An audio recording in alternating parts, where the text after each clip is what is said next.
Daf 65 of Yevamot asks the question, is it okay to lie for the sake of peace? You know that telling the truth is going to not go over so well, might lead to violence, might lead to some difficulties. So you bend the truth a little bit for the sake of keeping everything peaceful. Is that okay?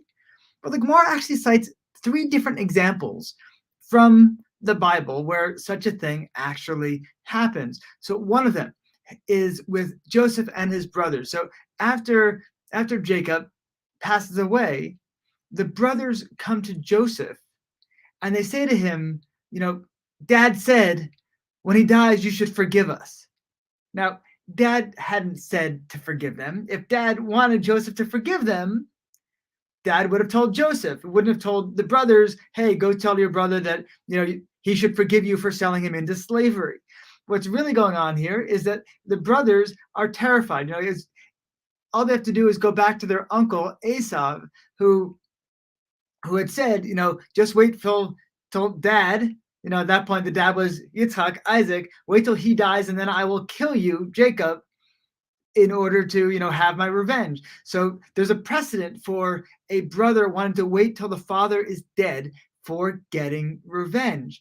And here, all this time, Joseph, after being sold into slavery, becomes like king of Egypt, brings his brothers down to Egypt to live. The brothers are never quite sure, has he really forgiven them?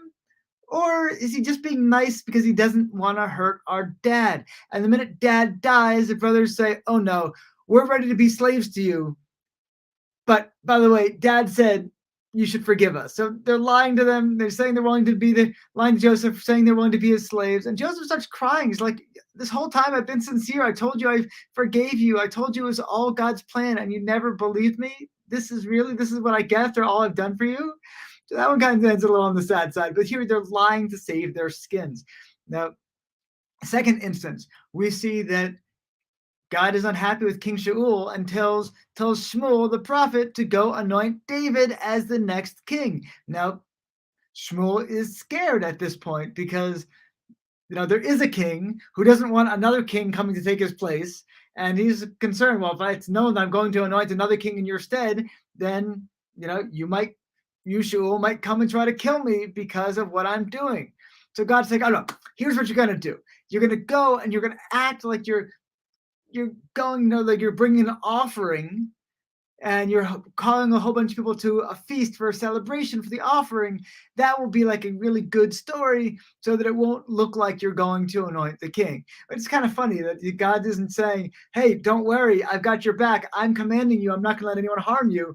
That would seem like a very godlike thing to say. But instead, God in this scenario is like, okay, here's the plan. Here's what we're going to do. And comes up with a nice plan so that, kind of bends the truth so that Shaul won't be suspicious and try to kill Shmuel. The third instance also involves God is at a time that, Sarah, when she's told she's going to have children, she laughs and is like, how can I have children? I like the way of women is stop being with me and my husband is old.